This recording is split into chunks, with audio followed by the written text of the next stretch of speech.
So hi everyone, my name's Rosey. I work for Nottingham City Council as an equality and employability consultant, and I'm also the LGBT lead for our employee network.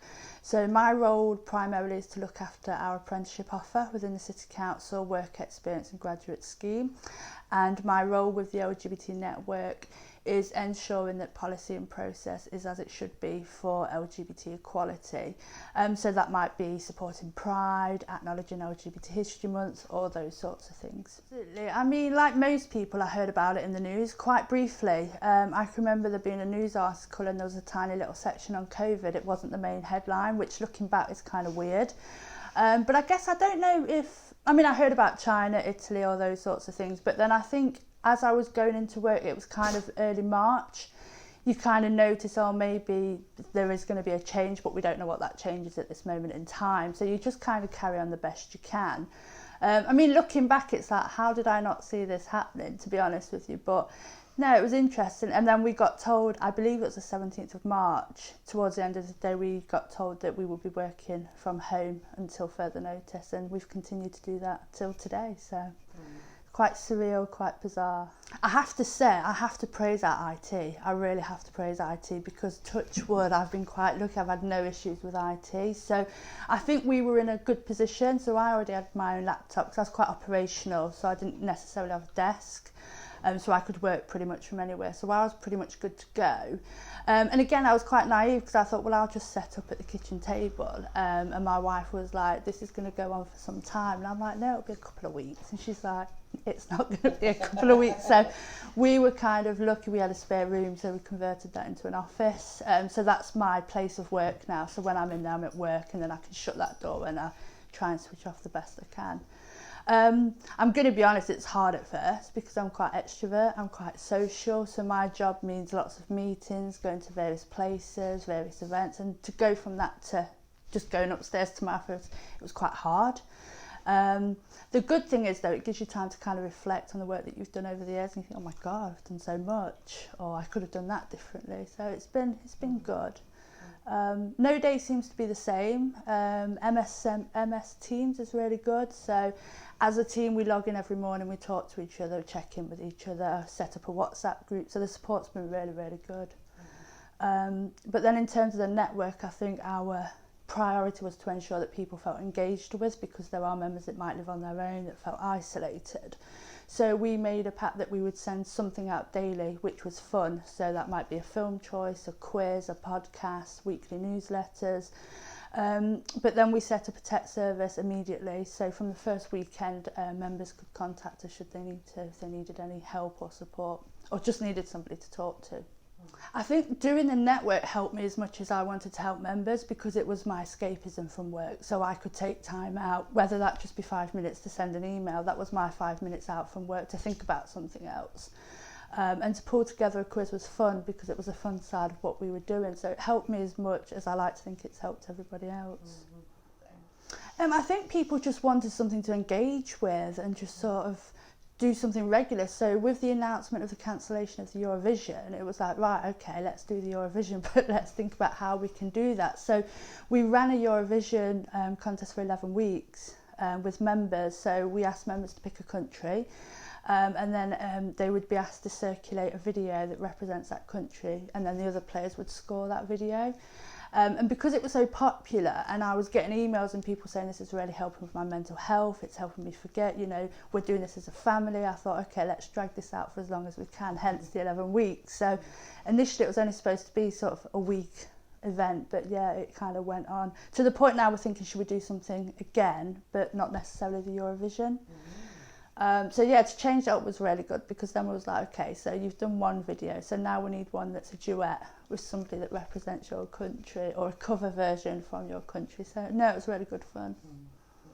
Yeah, so in Nottingham we've got the Nottinghamshire Pride Committee that do fabulous work, and then from a council perspective I kind of support them from the network. So that might be promoting the event, having meetings with them if there's anything they feel they need by way of support from the council, then I'll be that middle person for them. Yeah, so obviously lots of prides across the UK were either cancelled or postponed. Nottingham Pride announced they were going to have to unfortunately cancel until next year, which was, you know, nobody wants to hear that news, but the committee did what they needed to do in light of the current situation. So they made the announcement. We thank them publicly because we think the work they do is amazing because they are volunteers. And they contacted me and said, you know, what do you think about maybe doing something virtually? So I was like, I definitely want to be involved in that. And I think from the start, they wanted to do something virtually with a difference. So it wasn't them in their living room with a laptop. It was like, right, we're going to bring in this company that are going to film it. We're going to have lights. We're going to go all out. So I was like, I really want to be involved. So they were like, we'd like to use the council house to do the filming. So, you know, I was like, okay, I'll take that back to council. So we had a meeting and yeah, we got the sign off to do that. So we did the filming 2 weeks before it went out, and it was quite surreal because it was my first time back in the city in a place of work, so I was really excited just to go to the council house.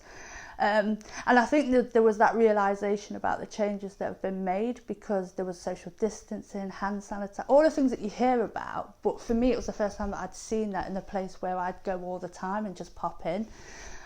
So the way they did it was really, really good. And yeah, as far as I'm aware, we've got over 5,000 views, and it's still online now, so I thought it was brilliant. And I have to give all the credit to the committee. They did amazing. Because I don't think anyone really has a contingency plan for something like this to happen, and I think the way it's been handled has been really, really good, because services have continued the best they can, if not better. And things like Pride, you know, there was about 3 weeks planning, and we pulled it off. The committee pulled it off, so I think it's really, really good.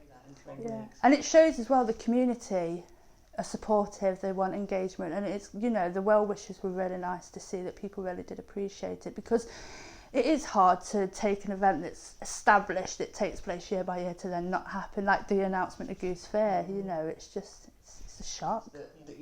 They're an abstract thing, aren't they, until you go out. What did it feel like sort of being out? I think it was a bit of a wake-up call, to be honest, because I was quite like, yes, I'm going to go to... So on the Friday, so we did the film on the Saturday, I was kind of like... And it was an all day, it was an early start, so I was like, yeah, I'm going to get to town, I'm going to do this. But the moment I got to go to leave the door, I got anxious, because I was like, right, okay, have I got my mask? Have I got this? It was like preparing for things that you would never think you needed to prepare for. You just grab your bag, you go. But it was like, have I got X, Y and Z? Hayley, my wife, gave me a lift, which was good, because I don't know if I could have done public transport, if I'm honest. Even now, I don't know if I could. But then walking through the city, it was just bizarre, because it was Saturday and it was quiet. And I was walking with our network's chair, Andrew, and we were walking along, and there was labels on the floor that says walk to the left. So I was like walking to the right, like, should we be walking to the left? And it was just like, I just didn't know how to behave in public. It was just so bizarre. Now, earlier you kind of said that you're a very sociable person. Yeah. So how has not seeing people as much affected you personally? It's been hard. I mean, luckily we've got IT, so we've got good technology, so we've been able to do things virtually.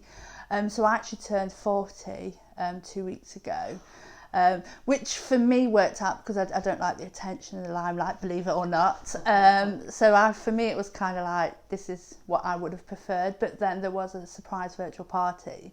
So we put the TV on and there was just friends and family there, and that was just like, this is weird. So what would you have done for your 40th if this hadn't been happening? Well, Hayley, my wife, she turned 30 a month before. So the plan was we was going to do America. Right. But luckily we didn't book it. So something must have been telling us not to book it, so we didn't have anything booked, but that initially was the plan. So we're going to do our 30 plus 1, 40 plus 1 next year.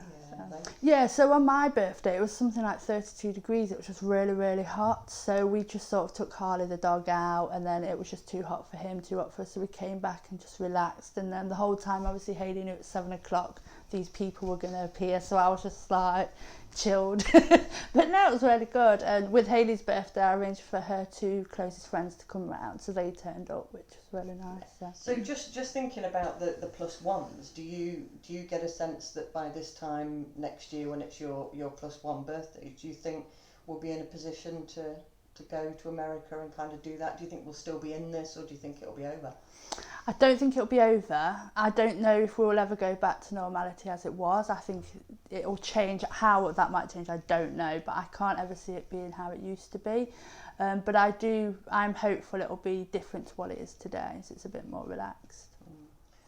I think working from home will stick, but I think they would be mindful about how that impacts people's mental health and routine, etc. And the council are really good at that. So we have had a survey that asks us how we would like to work going forward. And I have said that I'd quite like 2 or 3 days in the office and 2 or 3 days or whatever it might be working from home.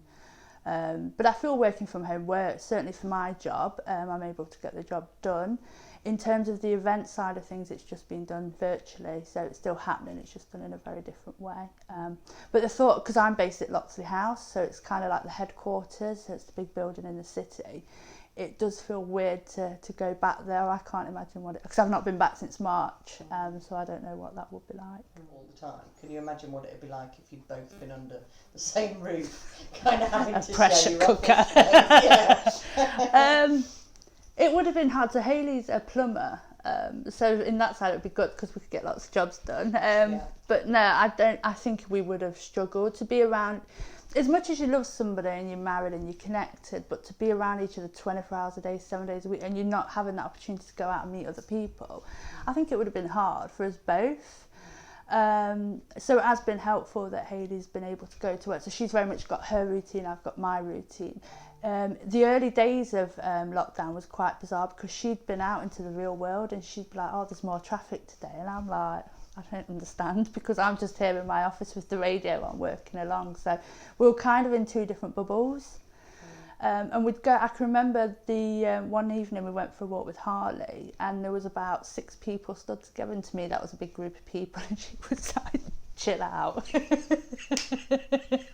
I was like, there's so many people. But it's weird how it does affect you, and sometimes you don't even realise until you're in that situation. You know, so whether you sort of see any positives, either for yourself or in general, really. Absolutely, I think appreciation and appreciating what you have and what you've got and how lucky you are. I mean, you know, I can complain about how hard it is to work from home, but I have that stability, I've got routine. Without that, I don't know how I would have coped, if I'm completely honest, because it's hard for everybody.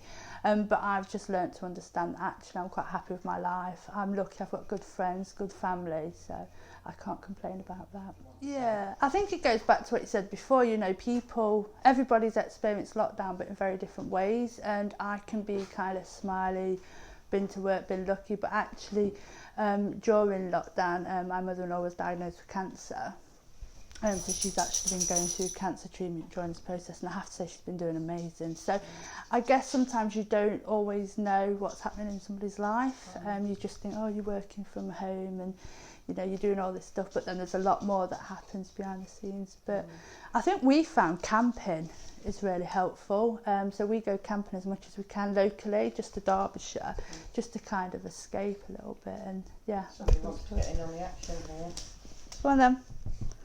So this little man's also been working from home. You're getting in there, Harley. Look, it's like, this cannot go forward without me. I love that Mummy put your bow round Harley, did, so that you look very pretty. But it's quite funny actually, because at the start of lockdown, Harley, I love this little dog, everybody knows that, but I don't think he loved me being here so much, because he was kind of like, why are you still here, why haven't you gone out? But now he doesn't leave me alone. He'll come to work, he'll sit under my desk, he'll pull faces in the background. He's just, yeah. I think people have underestimated the impact this has had on our little fur babies, you know. Absolutely. Like that idea of, you know, routines and suddenly being there, it's like, what? Yeah. You know, I'm used to kind of just doing my own thing while you're out during the day. And sleep, that's literally all he does. Yeah. Which is quite interesting, because we used to feel guilty at times, like, I wonder if he's all right on his own, because he's quite a needy dog, he's quite mothered. But yeah, no, he's fine. Do you know what, Harley? I've done all these interviews and I've not had an animal's point of view yet, so I feel like this is like, look at him looking at you. It's like, thank you, Mummy, carry on. Tell everybody how tough it's been for me having you home all the time. Talk about it, but what our experience of the NHS has been like during all of this and the treatment, and has that changed because of COVID? Yeah, I think we've got friends that are nurses and doctors, so we've always had that element of respect anyway. But I think in COVID, I think that respect element just goes through the roof, because I think what they do is just, it's it's out of this world. I appreciate it's difficult for them because obviously going through treatment, it's done in a very different way. So you're going on your own, so you haven't got somebody there with you, and that's been hard for the family because the family wants to be there and be supportive. But I think it's just having that respect in what they do, because I can appreciate it's not easy.